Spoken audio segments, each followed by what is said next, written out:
Muy buenas noches, bienvenidos a la hora clave. Buenas noches, Mario. Buenas noches, Manuel. Bueno, tenemos un tema, ¿no? El de la salud, ya sabemos cuál es la crisis de la salud, pero sería bueno hablar sobre las propuestas, ¿no? Para Que afecta a abordar, todos y hay muy buenas propuestas. claro, un problema Así tan es. grave, ¿no? Existe consenso en relación a la gravedad de la crisis sanitaria en el país, severamente agravada por la caída de los precios del petróleo y en consecuencia del ingreso fiscal y por los efectos que ello tiene en la actual situación de desabastecimiento y escasez de materias primas e insumos para atender la demanda nacional de medicamentos. Es un hecho cierto, además de que el sistema de salud, que siempre fue prioridad en la política de los gobiernos anteriores, ahora enfrenta una crisis con miles de pacientes que no pueden recibir tratamientos primarios y miles de ellos en lista de espera para someterse a cirugías, muchas de ellas de extrema gravedad, debido a que el personal especializado carece de los elementos necesarios para las operaciones quirúrgicas. Pero más que insistir en una situación que día a día tiende a agravarse, lo urgente y necesario es conocer de propuestas realistas y viables capaces de afrontar, en la medida de lo posible, un mayor deterioro de los sistemas de atención sanitaria. En 1936, con la creación del Ministerio de Salud y Asistencia Social, el Estado asumió la responsabilidad de atender la salud y la vida de los venezolanos. Precisamente desde 1936 comenzaron a ejecutarse proyectos para combatir endemias como el paludismo y otras enfermedades asociadas a las condiciones de vida de la población, y se avanzó en la preparación de médicos y especialistas sanitarios en todo el país. La campaña contra la malaria, emprendida por el ministro Arnoldo Gabaldón en los años 40, se recuerda como una verdadera hazaña en la preservación de la salud y la vida de los venezolanos. En los últimos años, pese a que se ha incrementado una política de masificación de la atención sanitaria, inicialmente con los conocidos consultorios barrio adentro, en la actualidad las dificultades económicas se expresan de manera dramática, ya no solo en la asistencia a los enfermos, sino también por la carencia mínima e indispensable de instrumentos y recursos para una plena atención sanitaria, además ya de la larga escasez de medicamentos. Uno de los venezolanos que desde su condición de médico ha venido estudiando la problemática y haciendo propuestas consistentes en materia de salud, con interesantes resultados, concretamente en el estado Zulia, es el médico y especialista en políticas de salud, Carlos Alaimo, quien nos acompañará en el estudio al regreso de la pausa. Les recordamos que pueden hacer su comentario en nuestras cuentas de Twitter e Instagram, @lahoraclavepisogb, y a través de la etiqueta numeral hora clave envíen sus preguntas para nuestro invitado. Y recuerden que aquí en Globovisión nos vemos todos. Ya regresamos.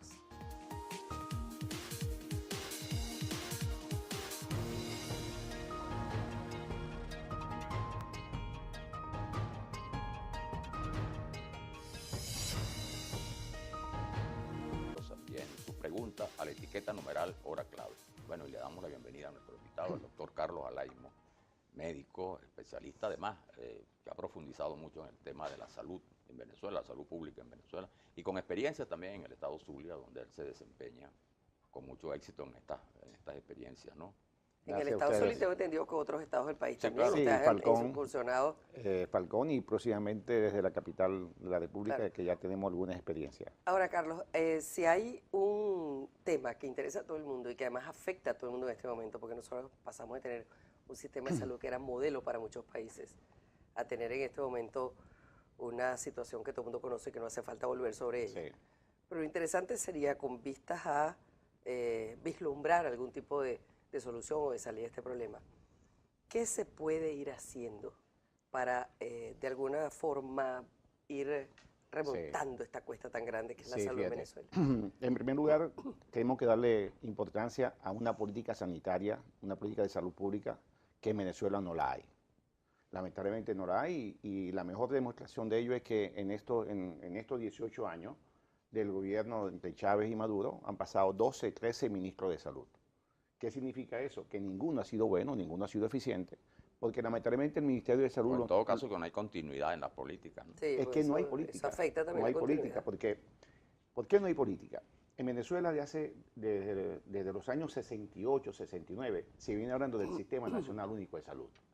Aquí falta voluntad política para tomar al toro por los cachos, y eso no se ha hecho. Inclusive, una de las promesas del presidente Chávez, tenemos que recordar, que habló del Sistema Nacional Único de Salud.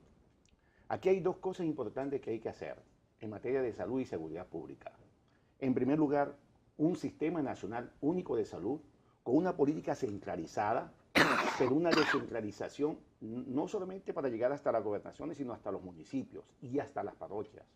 Tenemos que darle otra vez competencias a las alcaldías para la asistencia primaria de salud. Y ese sistema de salud es totalmente diferente a lo que hoy en día tenemos, porque hoy no lo tenemos. Y en segundo lugar, crear el Ministerio de Seguridad Social. Tenemos que obligatoriamente crear el Ministerio de Seguridad Social para que unos se dediquen a la salud y otros se dediquen a la parte de seguridad social. Por ejemplo, el seguro social. El seguro social no tiene por qué manejar atención médica. Ni ustedes saben cuántos dispensadores de salud tiene Venezuela, más de 100. Entonces la salud tiene que ser un solo ente, diseñada por un buen Ministerio de Salud Pública, ¿verdad? Donde la columna vertebral tiene que ser el sector público y las clínicas privadas simplemente tienen que ser coadyuvantes para la respuesta a la atención de salud. Pero de alguna manera identificándose con un plan general, ¿no? Claro, eso es una de las cosas. Quitarle al Seguro Social y a todos los entes que manejan recursos de atención médica, dáselo a salud y que sea un solo ente que maneje recursos y maneje política. Ahora, Otro cambio importante. Déjame darle entrada a nuestros tuiteros que comenzaron. Pues este es un tema, como te decía, que es muy sensible. Norca Rodríguez dice: la calidad de vida de un país se mide por su sistema de educación y sobre todo por su sistema de salud. Eso es si cierto. es así, en este país hay cero calidad de vida. Eso es así, porque inclusive cuando hablamos de educación, la universidad, en el nuevo rol de la medicina, como yo la veo, tiene que jugar un rol importante, más protagónico. La universidad está preparando médicos para ser especialistas. Y uno de los grandes cambios que nosotros necesitamos tener en Venezuela es tener una gran base de una medicina primaria que hoy en día no la tenemos. Nosotros tenemos que darle al venezolano la tranquilidad y la seguridad que cuando se enferme sabe dónde tiene que ir. Usted sabe dónde ahorita la puerta de entrada ante una emergencia, ante un problema de salud, una emergencia. ¿Mm? Eso no puede ser, eso en un país moderno, en una sociedad moderna, porque yo quiero no una democracia populista, yo no quiero buscar una democracia latinoamericana. Yo me quiero ver reflejado en Europa, en esa medicina primaria de calidad, esa medicina buena y gratuita, donde fíjense lo interesante de esto, igual que Canadá. Canadá lo que es un modelo de Europa. Fíjense lo que significa que puede haber una medicina social y humanista en un país capitalista. Entonces, pensar que eso es difícil, que eso es utopía, no es utopía. Esa experiencia tan valiosa. Entonces, ese modelo, por eso que cuando a mí me hablan de la medicina cubana, yo me río de la medicina cubana. No tenemos nada que aprender de la medicina cubana. Nosotros tenemos que mirar hacia países primermundistas donde esto que yo estoy diciendo se practica. Una medicina que sea oportuna, de respuestas inmediatas, que cuando alguien se enferme, sabe a dónde ir. Pero para eso tiene que haber gente con sensibilidad suficiente como para entender que hay que hacer una salud pública. Tenemos que tener una política, la política de salud tiene que ser totalmente cambiada. Hay un mensaje de Romer Martínez, dice: propicio el programa para recordar al doctor Gabaldón, época de oro de la salud en Venezuela. Añoramos ese país, ya lo habíamos recordado, ¿no? Sí, pero ese país, él jugó un rol protagónico para ese momento, como ustedes lo decían en la introducción, pero ahora las cosas han avanzado. Son otros retos. En esta política... Sí, pero lo que te digo, fíjate, es importante eso, porque lo que pasa con el doctor Gabaldón y esa época es que es la referencia. Sabemos que ahora es distinto, pero es la referencia él jugó un papel de médicos que primero estaba su labor precisamente por aliviar a la gente y después el lucro. Claro, por eso que yo digo que tenemos que formar también a un nuevo modelo de médico, pero no ese médico formado en 4 años. En Venezuela, nuestras universidades en 4 años forman profesionales de enfermería que son capaces de manejar tratamiento médico. O sea, por eso que hacer médico express, como lo que está sucediendo ahora con la bolivariana, eso no tiene sentido, es una locura. En ningún pensum del mundo un médico se gradúa en 6 años. O sea, se gradúa de 6 años a 7 años. Y salen con una preparación para atender ya a una familia. Porque esa es otra cosa también. Tenemos que ir a un proyecto de una medicina familiar donde tenemos dos variantes. O masificar la especialización de la medicina familiar o formar un médico para la familia.